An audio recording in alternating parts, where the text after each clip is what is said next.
Early in the offseason, the Kansas City Chiefs appeared to be sitting pretty at wide receiver, sitting pretty on offense in general, but a couple injuries, couple injuries have really put the Chiefs offense as the big question here in Kansas City. But it was the defense early on that everyone thought was going to be much worse than it was last year, what with losing L'Jarius Sneed, losing Willie Gay, etc.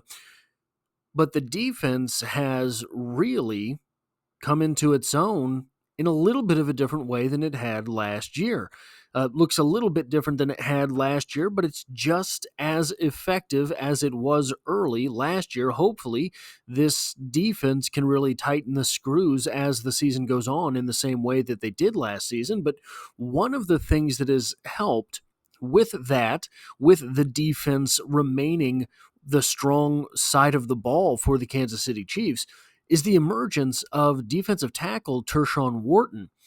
There is a very nice article on Arrowhead Pride about Tershawn Wharton, and I wanted to start this discussion off by quoting that article, but we've got some other talking points to get into. Real quick, guys, if you like or appreciate what it is that I do here, hitting the like button really does help me out, as it tells YouTube to share this video with other Kansas City Chiefs fans. And if you find yourself here by chance but not design, the Chiefs are the only thing I talk about on this channel, dropping multiple videos every single week, and I hope to have you back for the next one, so hit that subscribe button. The article in question starts with this. The improved play of defensive tackle Tershawn Wharton has been one of the most pleasant surprises for the Kansas City Chiefs. One of the most pleasant surprises the Kansas City Chiefs have had this season, A productive undrafted free agent in both 2020 and 2021, he missed most of 2022 with a torn ACL, and his play dipped as he continued to recover from that injury in 2023. But Kansas City was convinced Wharton was a player worth keeping. In March, the team signed the former undrafted free agent from Missouri S&T to a one-year deal worth $2.75 million. Coming into the season, I was dubious that Wharton would ever again be a significant contributor. I was also concerned because defensive end Charles Omenihu was on the reserve PUP, physically unable to perform, list. Would Kansas City have enough pass rushers? I'm happy to say that I was completely wrong. Wharton has been fantastic this season. Through 5 games, he has 15 pressures, 2 sacks, and 1 quarterback hit, with a 9.6% pressure rate. In his 3 previous full seasons, it was 6.3, 8.6, and 6.7. This is by far a career high. Even better, Kansas City has used him as an early down run defender, and he's held up capably. Now, there are a couple things worth noting here. So one of the stats that I'm going to get into is a little bit different than the number here, 15 pressures, but I think it's because the service that I'm using it breaks down pressures differently. But through 5 games, Tershawn Wharton has played 228 snaps. I'm all over the place today, guys. I don't know what it is. Through 5 games, Tershawn Wharton has played 228 snaps. This puts him on pace for 775 snaps. Now, we're talking about career highs. Tershawn Wharton's career high for snap count in a season is 518, which happened, by the way, his rookie season in the NFL. The article had said that he was a surprising player as an undrafted rookie, and that really undersells things. There was no one heading into that training camp that thought Tershawn Wharton was going to be an NFL player, let alone that he would get 518 snaps, let alone that I believe he had 1.5 sacks his rookie season. Not a big number, obviously, but for a part-time player at the defensive tackle position, that was a good So if you go back really to that 2020 team, we were talking all sorts of smack about the defensive line in particular, and for good reason. the Chiefs had not had a good pass rush for a while. The Chiefs had not. Chris Jones was it. I've had to delete all of them, but a lot of those videos, I was talking about just guys to be able to eat snap counts. That's how bad the defensive line was at that point in time. Fast forward, and all of a sudden, Tershawn Wharton is one of the primary defensive tackles on the team. 775 snaps is not a low number for a defensive tackle, especially on a team that likes to rotate the defensive lineman as much as does Steve Spagnuolo. But also through 5 games, he's got 1.5 sack already. So his career high is 2.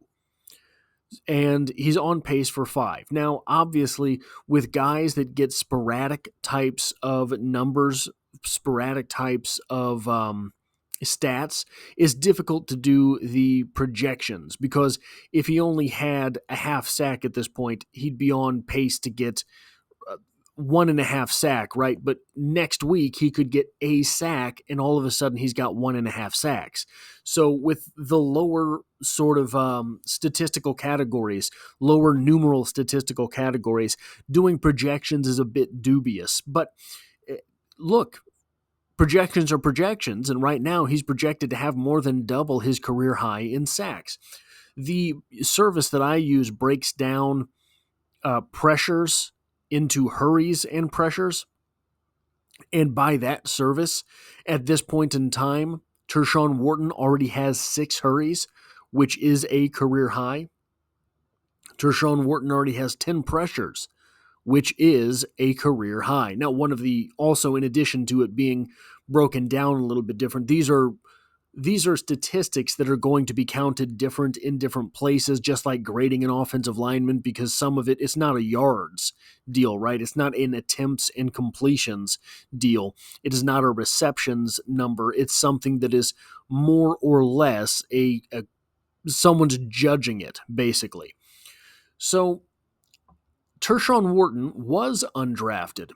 Tershawn Wharton came out of the Missouri Culinary School of the Blind. So no one had him being a successful NFL player, but it's actually easier than just where he went to school to see why people had not rated Tershawn Wharton as an NFL player. He plays defensive tackle. He does not really seem to have the oomph to play the edge position, nor does he have the length, but he doesn't have the size to play the defensive tackle position. He is extremely undersized, being listed by the Kansas City Chiefs' own roster online right now at 6'1", 280 pounds.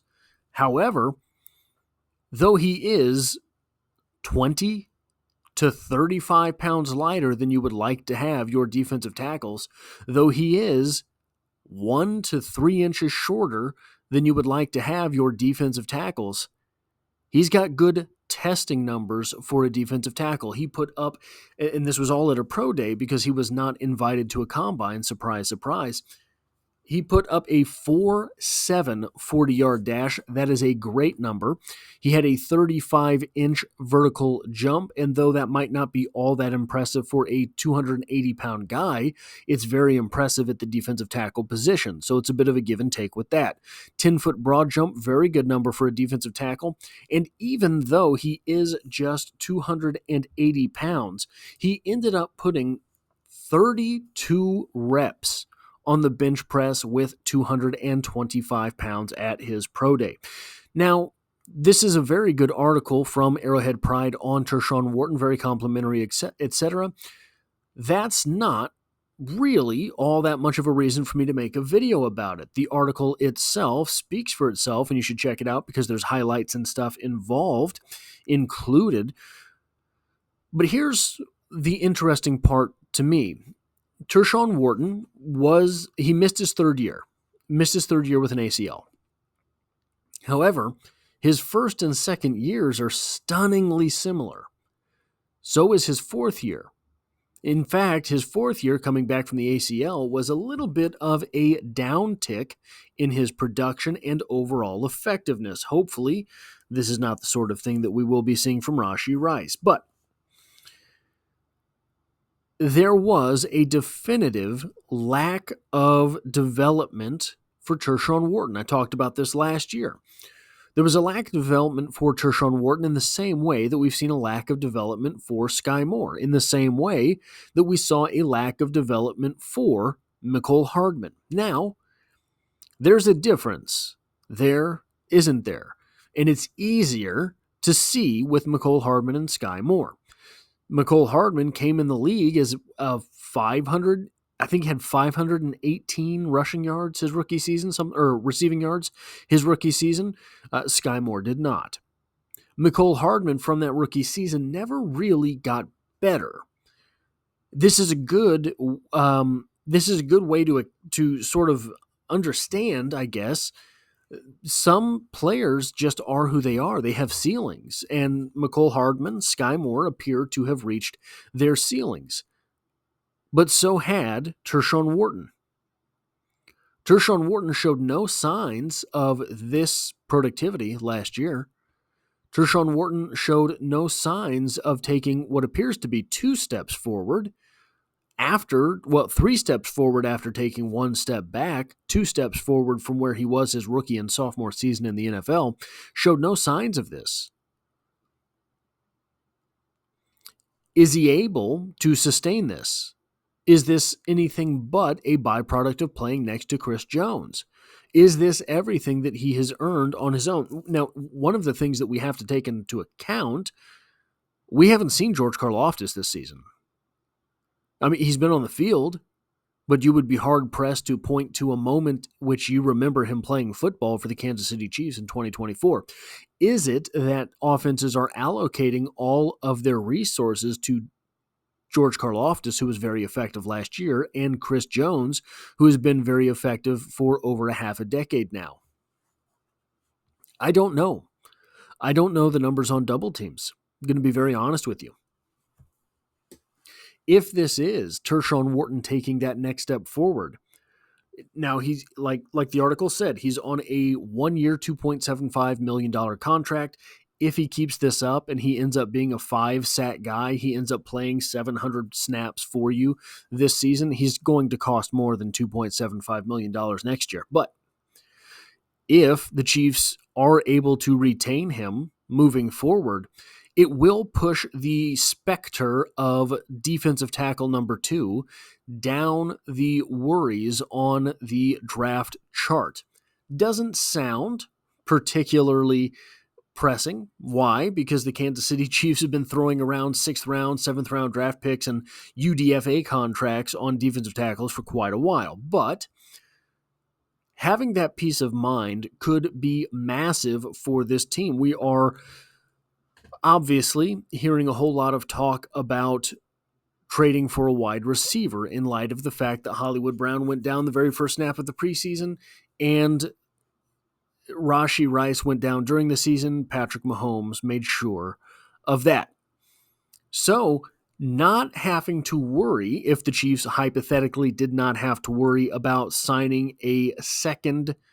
drafting a second defensive tackle, the peace of mind of having Tershawn Wharton on the roster would allow additional resources to be pushed out towards trading for a wide receiver. Would he re-sign with the Kansas City Chiefs? Maybe at a hometown discount. That is something you have to ask, especially for a guy who is coming into the NFL out of Missouri S&T. Probably had no aspirations, really, of playing NFL football. And that can go one of 2 ways. That can go the way of, hey, I am here. I didn't think I was going to be. I want to make the most of my career. I've already made more money than ever I thought I would playing football. Or, I never thought I would have this opportunity. I need to make it no holds barred. Let me get as much money as I can. no one would fault Tershawn Wharton either way. And defensive tackles are a sneakily inflating asset on the football field. So we will have to wait and see as far as that is concerned. But should defensive tackle be pushed down the needs list for the Kansas City Chiefs, all of a sudden, even if there are assets traded towards attaining a wide receiver, this coming NFL draft becomes a whole lot more fun, even if the Chiefs weren't going to use more than a single pick in the late rounds on a defensive tackle in the first place. That's all I have for this video. If you like or appreciate what it is that I do here, hitting the like button really does help me out, as it tells YouTube to share this video with other Kansas City Chiefs fans. If you find yourself here by chance but not design, the Kansas City Chiefs are the only thing I talk about on this channel, dropping multiple videos every single week, and I hope to have you back for the next one.